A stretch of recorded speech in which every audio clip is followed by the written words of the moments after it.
Harvest of righteousness గురించి మనం ధ్యానించాము. అయితే ఒక సిరీస్ లాగా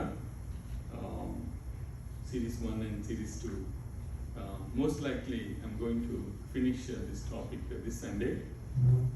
సో గత ఆదివారం మనము హార్వెస్ట్ ఆఫ్ రైచియస్నెస్ గురించి మనం ధ్యానించాం.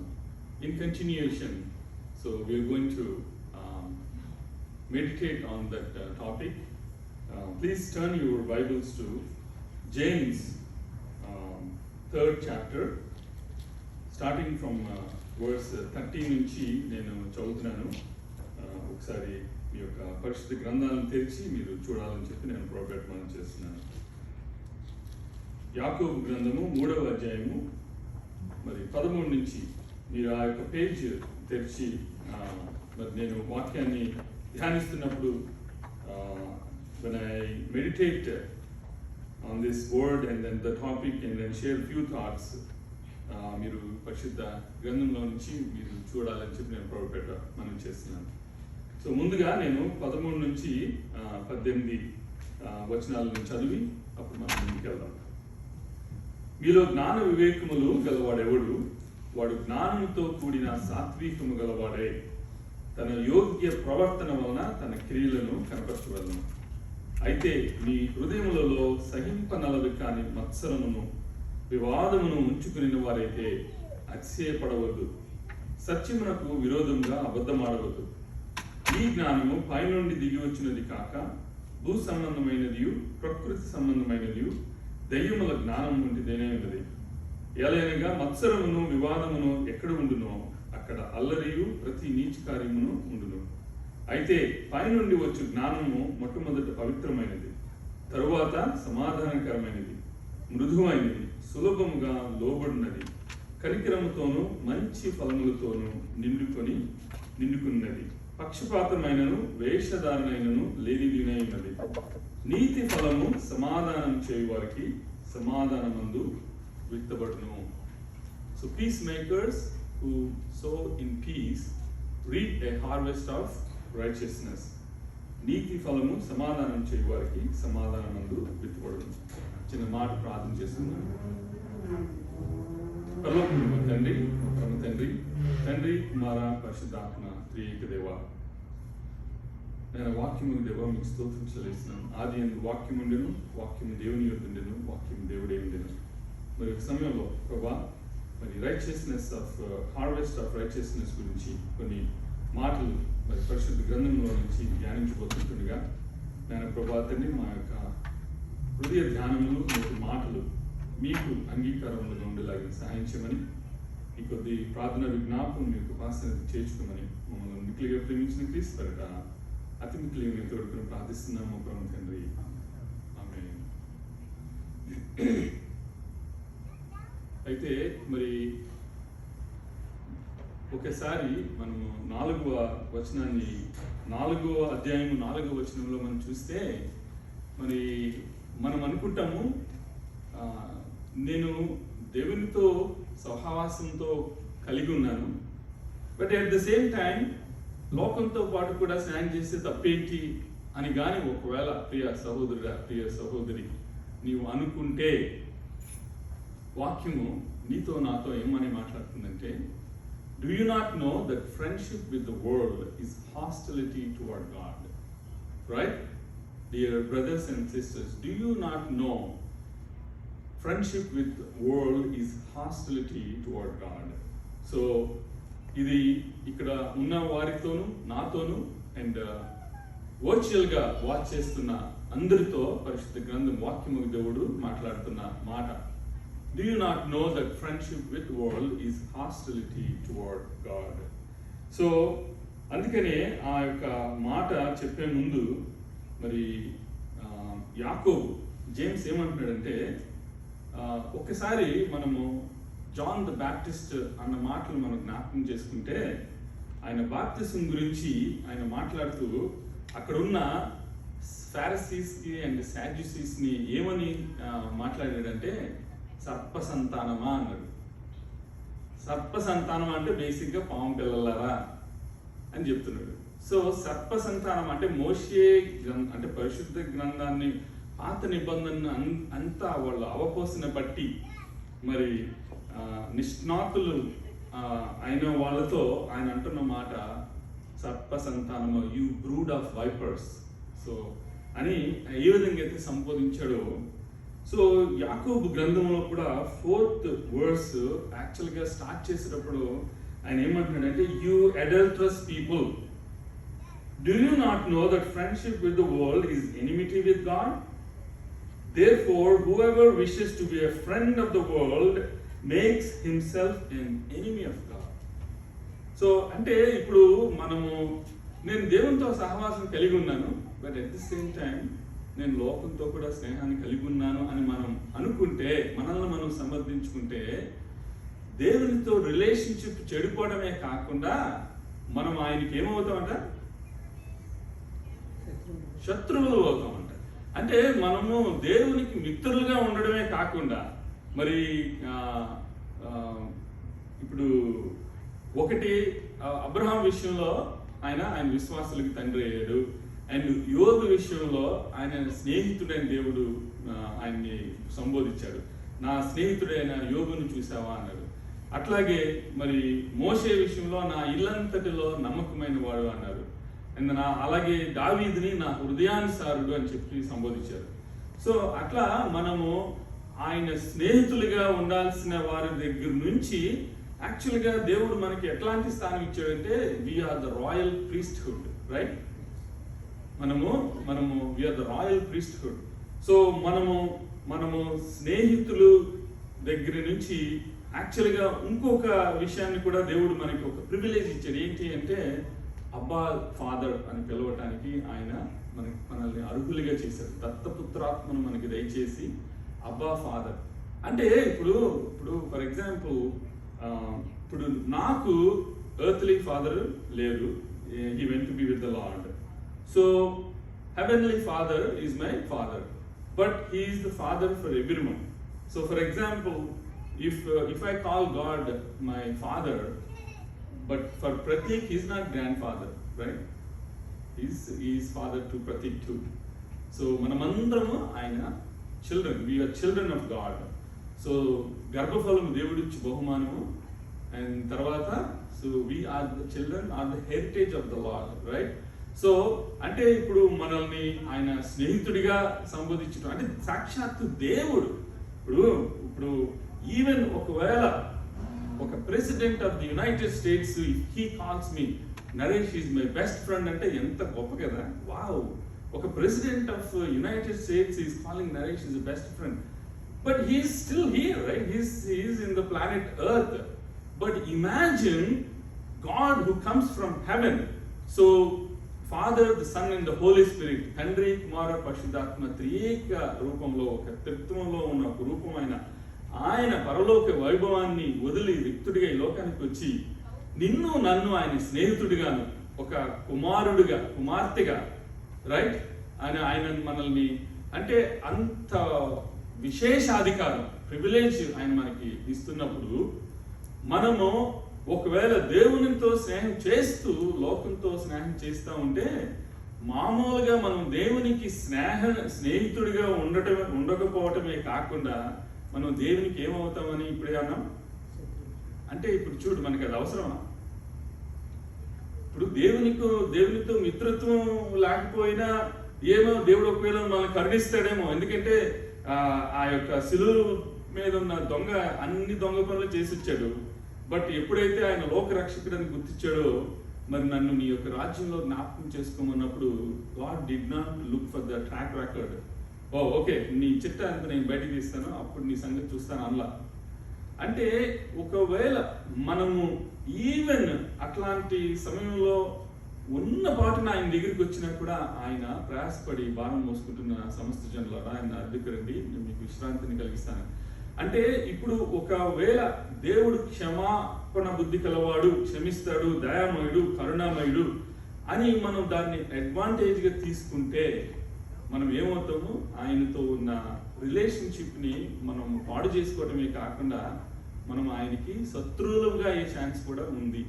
అందుకని మరి ఆయన స్టార్టింగే ఏమని మాట్లాడుతున్నాడు, అదే నా తెలుగులో అయితే యాక్చువల్గా ఏదో ఒక ఫీమేల్స్తోనే మాట్లాడినట్టుగా ఉంది, కానీ ఇంగ్లీష్లోనే కరెక్ట్గా ఉంది. ఎందుకంటే తెలుగులో స్టార్ట్ చేస్తే వ్యభిచారిణులారా అని ఉంది, కానీ ఇంగ్లీష్లో చూస్తే that is for both men and women. ఎందుకంటే ఒక్క స్త్రీ గురించి ఆయన సంబోధిస్తున్నట్టు కాదు. అందుకని ఇంగ్లీష్ యూ అడల్టరస్ పీపుల్ అని సంబోధిస్తూ, do you not know that friendship with world is enmity with God? Therefore, whoever wishes to be a friend of the world makes himself an enemy of God. So, ఈ లోక స్నేహము దేవునితో వైరమని మీరు ఎరుగరా? కాబట్టి ఎవడు ఈ లోకముతో స్నేహం చేయగూరునో వాడు దేవునికి శత్రువగును. ప్రియ సహోదరుడా, ప్రియ సహోదరి, వాక్యాన్ని బాగా ఎరిగిన నువ్వు అనుకోవచ్చు, ఇది నేను చిన్నప్పటి నుంచి వింటున్నాను, ఇది నాకేం కొత్త కాదు. కానీ ఎవ్రీ టైం పర్టికులర్గా ఒక వాక్యాన్ని నువ్వు ధ్యానిస్తున్నప్పుడు పరిశుద్ధాత్ముడు నీకు రిమైండర్ పంపిస్తుంటాడు. ఇప్పుడు నేను ఎంతమంది ఇప్పుడు చదవలేదంటారో, ఎన్నోసార్లు చదివాను, కానీ ఈ రోజు నేను వాక్యాన్ని ధ్యానిస్తున్నప్పుడు నాకు ఇక్కడ తగిలింది. ఏదో ఒక విషయంలో నేను తప్పిపోతున్నప్పుడు, ఓకే అయితే నేను దేవునికి ఒకవేళ నేను శత్రువుని అయితే మాత్రం అవ్వకూడదు, మిత్రుడి సంగతి పక్కన పెడితే శత్రువు కూడా అవ్వకూడదు. సో కాబట్టి సమ్ టైమ్స్ మనకి అది ఒక డబుల్ ఎడ్జ్డ్ స్వర్డ్ లాగా మనకి తగులుతుంది. సో అందుకనే మనము లోకంతో స్నేహం చేస్తాం అంటే అది ఏదైనా కావచ్చు. ఒక్కొక్కరికి ఒక్కొక్క స్ట్రెంగ్స్ ఉంటాయి, ఒక్కొక్కరికి ఒక్కొక్క వీక్నెస్ ఉంటాయి. ఏదైనా ఒక పర్టికులర్ థింగ్ గురించి I'm not pointing out, I'm not pinpointing, but the thing is ఏ విషయంలో అయితే మనకు అబ్బా ఇది వదులుకోవాలి బాబు, దీని నుంచి నేను కొంచెం దూరం అవ్వాలి, ఇది నాకు దేవునికి మధ్యలో ఒక అడ్డుగోడగా ఉంది, నాకును దేవునితోనూ ఉన్న ఈ యొక్క సంబంధానికి మధ్యలో ఏదో అడ్డుగోడగా వస్తుంది అని నీకు ఎప్పుడైనా అనిపించింది అంటే, then that is the time that God is actually what is the chastising with the word of God. దేవుడు నీతో వాక్యము, దేవుడు నీతో మాట్లాడుతున్నాడు. అయితే ఆ మాట ఎందుకు అంటున్నాడు అన్న విషయాన్ని మనం ధ్యానిస్తే మనం కొద్దిగా కొంచెం ముందుకెళ్తే ఇది మనకి ఫైట్స్, అసలు యాక్చువల్గా క్వారల్స్ ఎందుకు వస్తాయి అని చెప్పి చూస్తే, మరి మనము ఫస్ట్ నుంచి మనం చూస్తే what causes quarrels and what causes fights among you?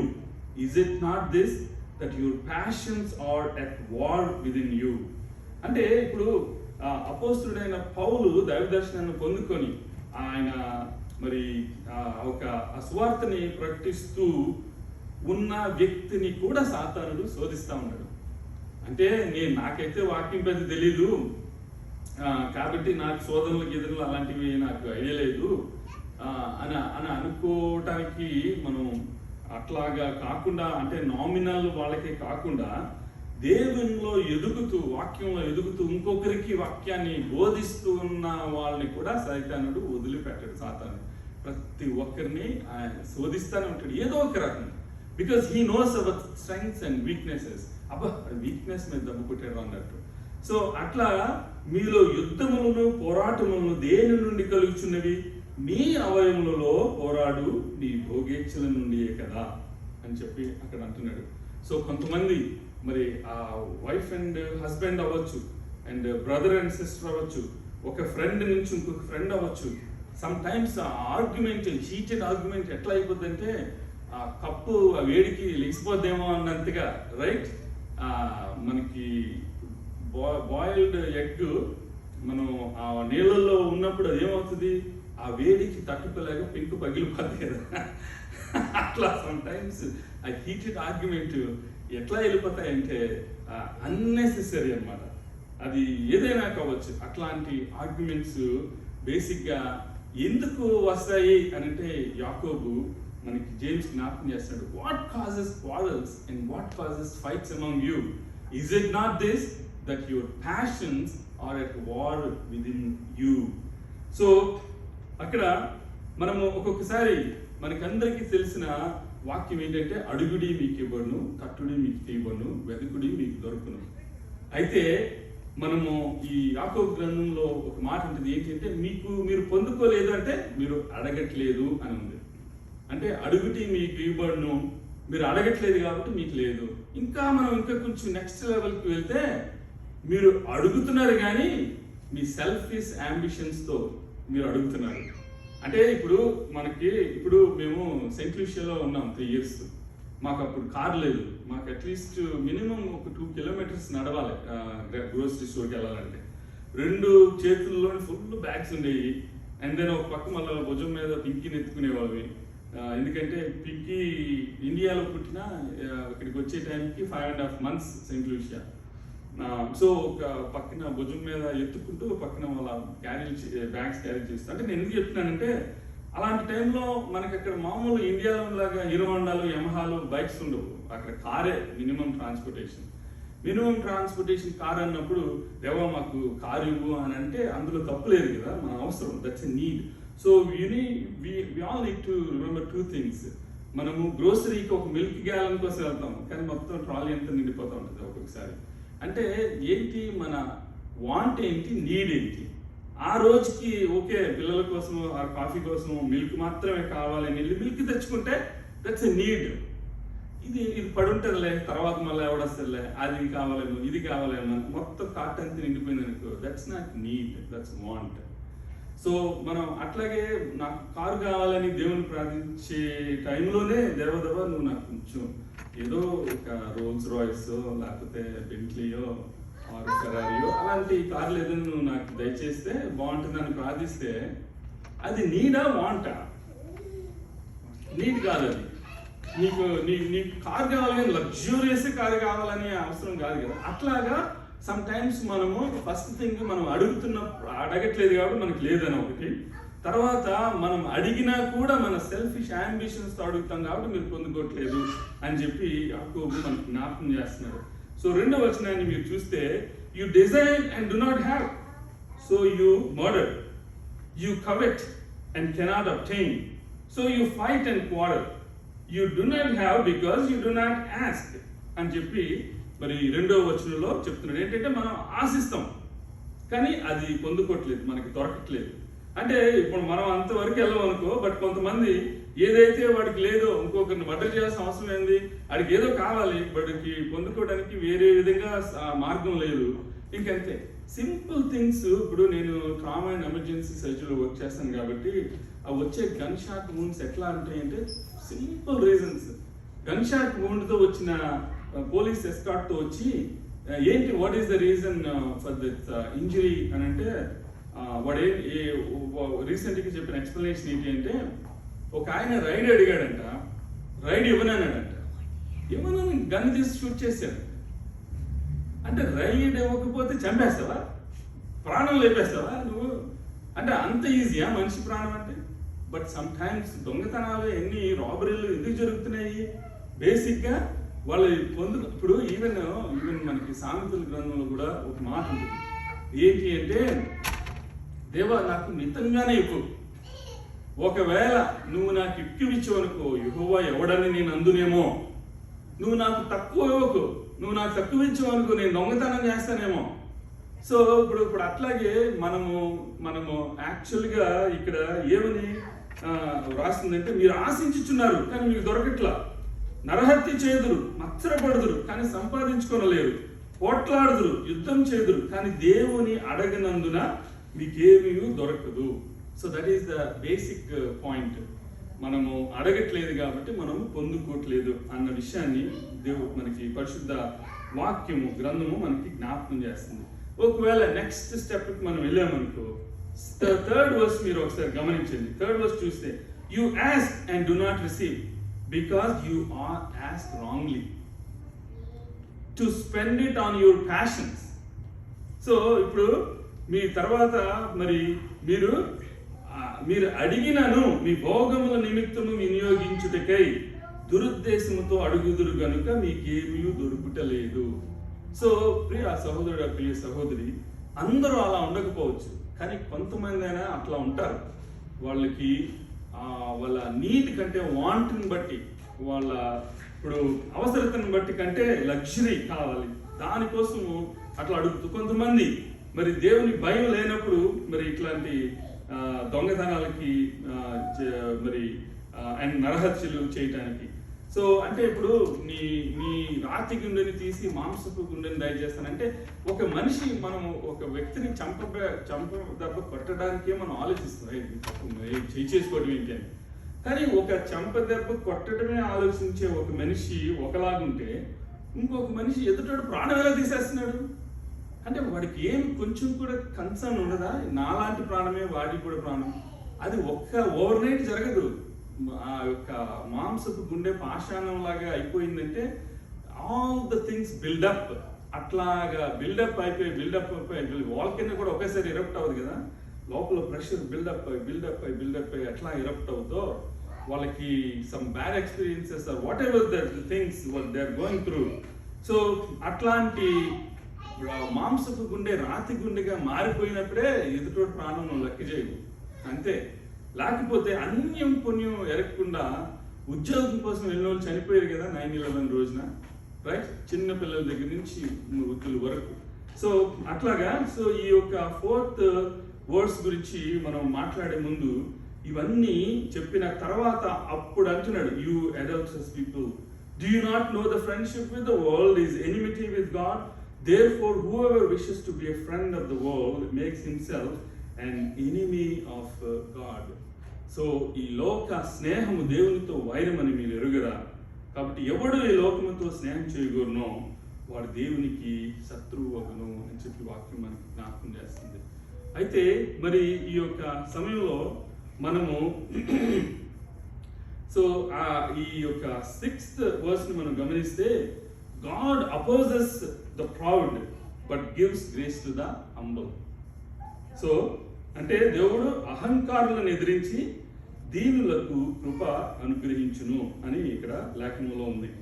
So అందుకనే మరి ఇక్కడ 5th వర్స్ నుంచి మనం 6th చదివితే, so do you suppose it is to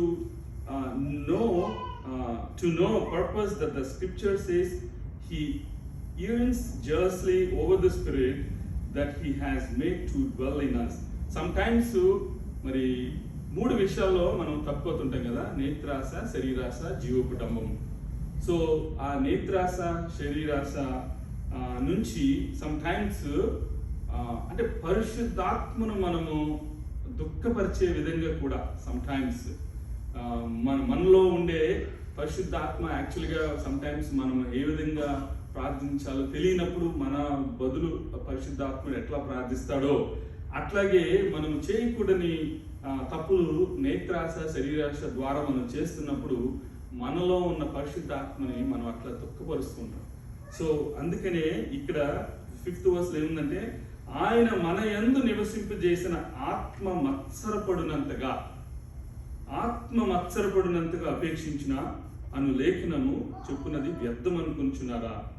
but he gives more grace, therefore it says God opposes the proud but gives grace to the humble. మరి అట్లాంటి మనము ఆత్మను మత్సరపడినంతగా ఆ విధంగా అపేక్షిస్తున్నా కూడా అలాంటి టైంలో దేవుడు ఇంకా ఎక్కువ కృపని ఇస్తూ ఉంటాడు.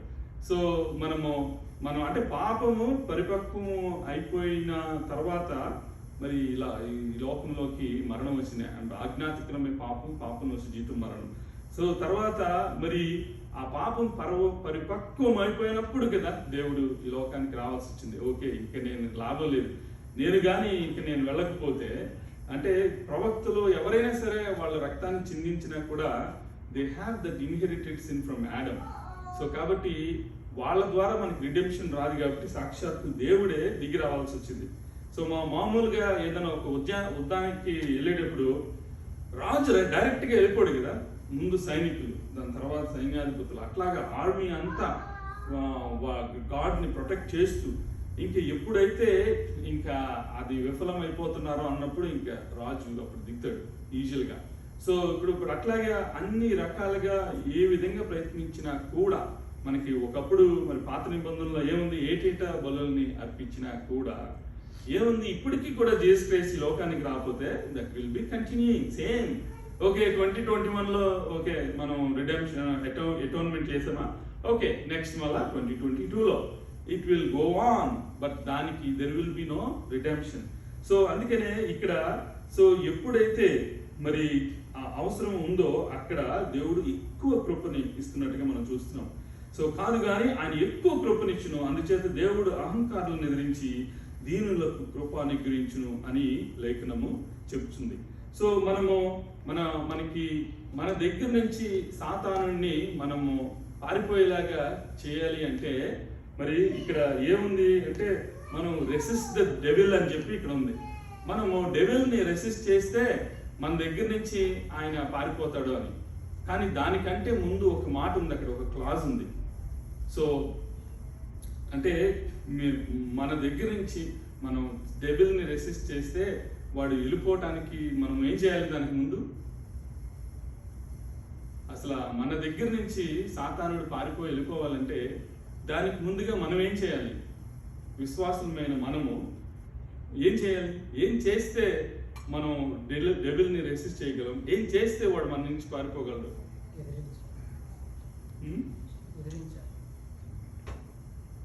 దానికి ముందుగా వాక్యం ఏం చేస్తుందంటే we have to submit to God. దేవుడికి మనము సబ్మిట్ చేసుకున్నప్పుడు మనం ఏం చేస్తామంటే అన్నీ చేస్తాం, కానీ కంప్లీట్గా దేవునికి సబ్మిట్ అవ్వడం అంటే మాత్రం అక్కడ కొంచెం ఆలోచిస్తాం. అమ్మో, ఒకవేళ నేను 100% సబ్మిట్ చేసేస్తే మరి నా కొన్ని థింగ్స్ ఉంటాయి కదా, మరి వాటిని నేను చేయలేనేమో అన్న టైప్లో ఎక్కడైతే ఒక చిన్న లూప్ హోల్ ఉందో సైటన్ కెన్ ఎంటర్. సో మరి అక్కడ ఆది కాండంలో ఒక మాట ఉంటుంది, సాతానుడు కొంచెం ఉంటాడని చెప్పి, అండ్ దాని పాపం నిన్ను ఏలుతుందని.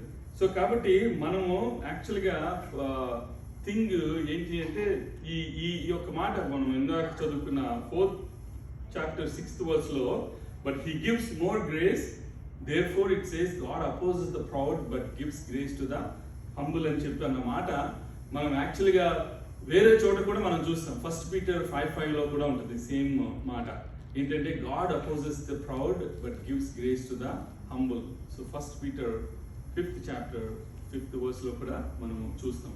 అయితే ఇప్పుడు మనము యాక్చువల్గా ఇందాక మరి డెవిల్ని రెసిస్ట్ చేయాలి అండ్ వాడు మన దగ్గర నుంచి పారిపోవాలి అంటే మనం ఏం చేయాలి అంటే the first thing is you and me need to submit to God. Submit your self therefore to God, resist the devil and he will free from you.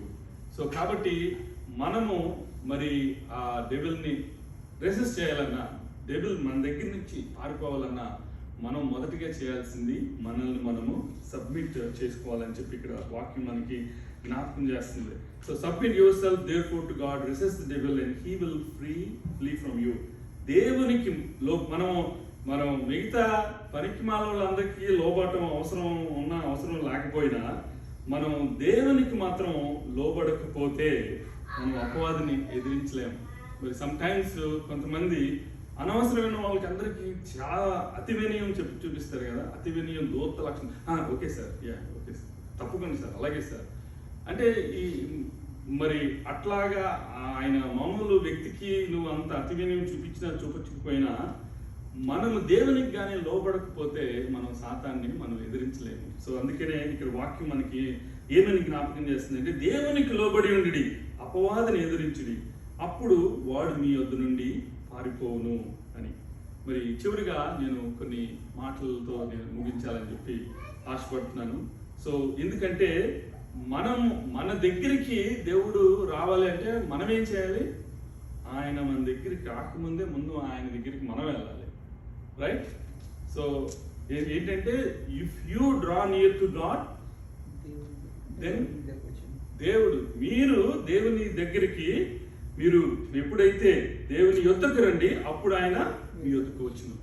అంటే ఇప్పుడు ఫస్ట్ ఆఫ్ ఆల్ మనమే ఒకవేళ వెయిట్ చేసి దేవుడే మన దగ్గరికి రాని అనో, లేకపోతే నేనెందుకు దేవుడి దగ్గరికి వెళ్ళాలనో, మరి కొంతమందికి అంటే ఇగ్నోరెన్స్తో చేస్తారు కొంతమంది, ఎందుకంటే దేవుడు లేడని అట్లాంటి అజ్ఞానంతో కానీ ప్లస్ ఎక్స్పీరియన్స్ ఆ యొక్క రిలేషన్షిప్ లేని వాళ్ళు మరి ఒకవేళ దేవుని దగ్గరికి వాళ్ళ ముందు రావాలి అని చెప్పి అనుకోకపోవచ్చు.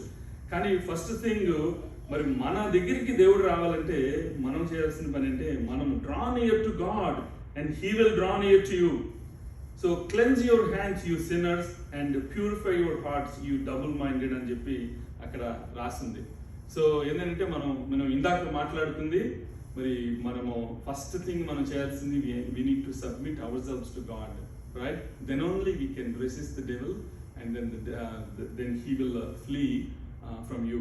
సో అందుకనే దేవుడు మన దగ్గరికి రావడానికి మరి వాక్యం మనకి ఏమని రిమైండ్ చేస్తుందంటే, draw near to God and he will draw near to you. Cleanse your hands. మనము ఈ యొక్క సమయంలో అది మనము యాక్చువల్గా ఈ ఆఫ్టర్ బిఫోర్ కోవిడ్ యూజువల్గా సర్జన్స్ వాళ్ళందరూ దే హ్యావ్ టు ప్రెప్ కదా బిఫోర్ ఓఆర్కి వెళ్ళేటప్పుడు.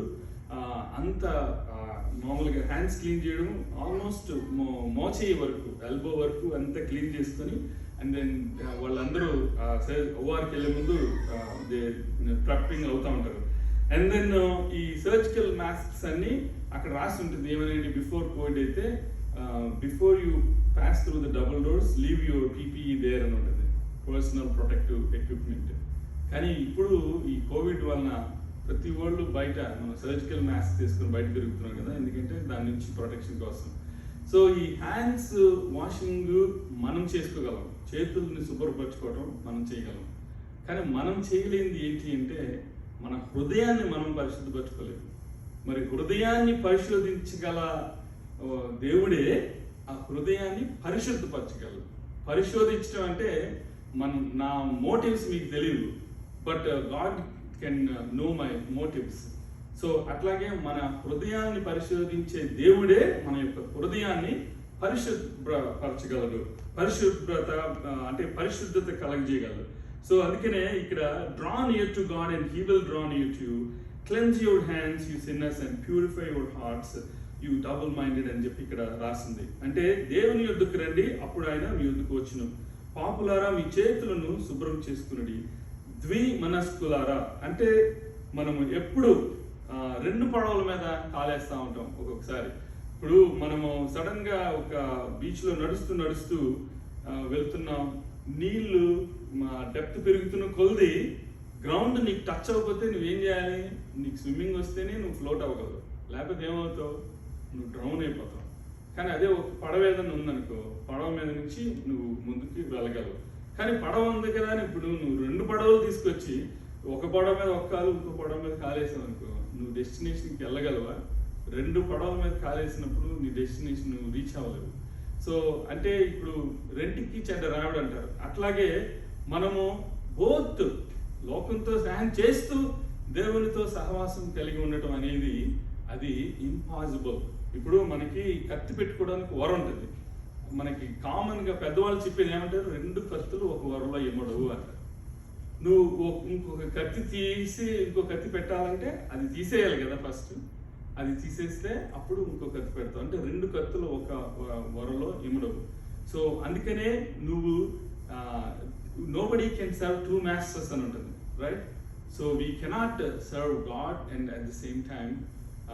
సో మనకి యాక్చువల్గా అది ఎక్కడ ఉంటుంది, money is the root cause for all the evils అని అన్న సమయంలో అక్కడ రాసి ఉంటుంది.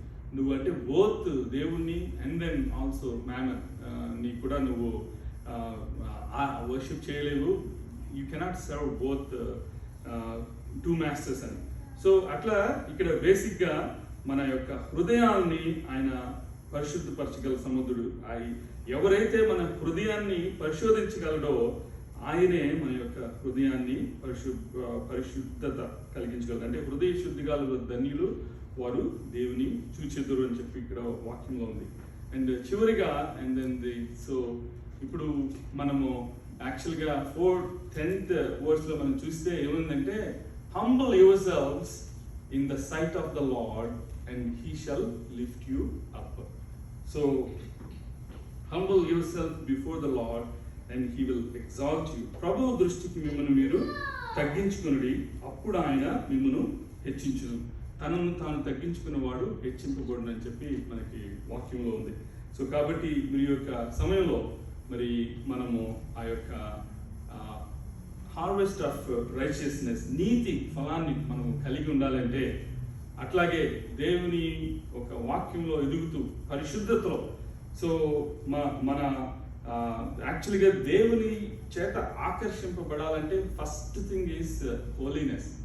ఆయన ఏమన్నాడంటే because I'm holy you be holy, నేను పరిశుద్ధుడిని కనుక మీరును పరిశుద్ధులై ఉండి.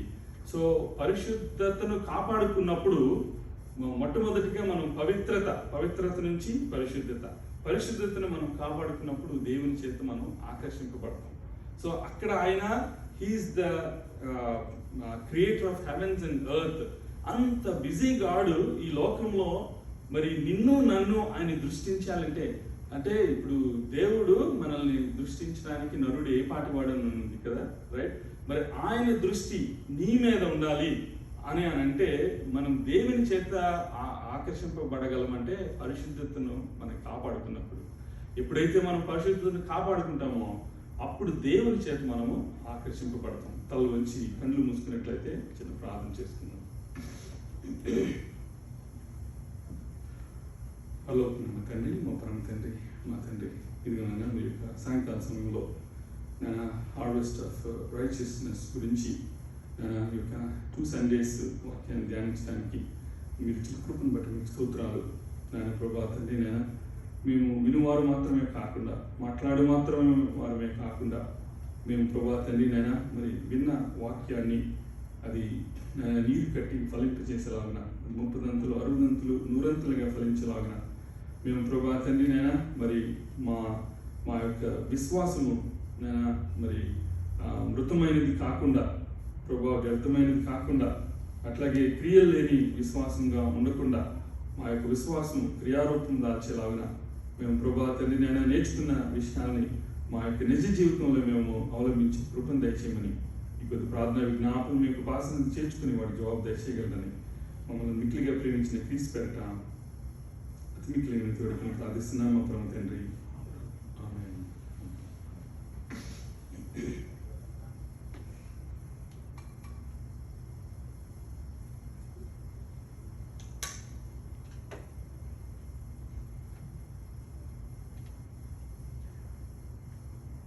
మనము ఇక్కడ జేమ్స్ 4:10 మనం చూసినట్టుగా humble yourselves before the Lord and he will lift you up. మరి ఎప్పుడైతే ఆ యొక్క క్రాస్ వైపు మనం చూస్తామో then that shows the agape love, the love that never expects anything in return. మనము ఒక వ్యక్తికి ఏదైనా మంచి పని చేసామంటే some time or the other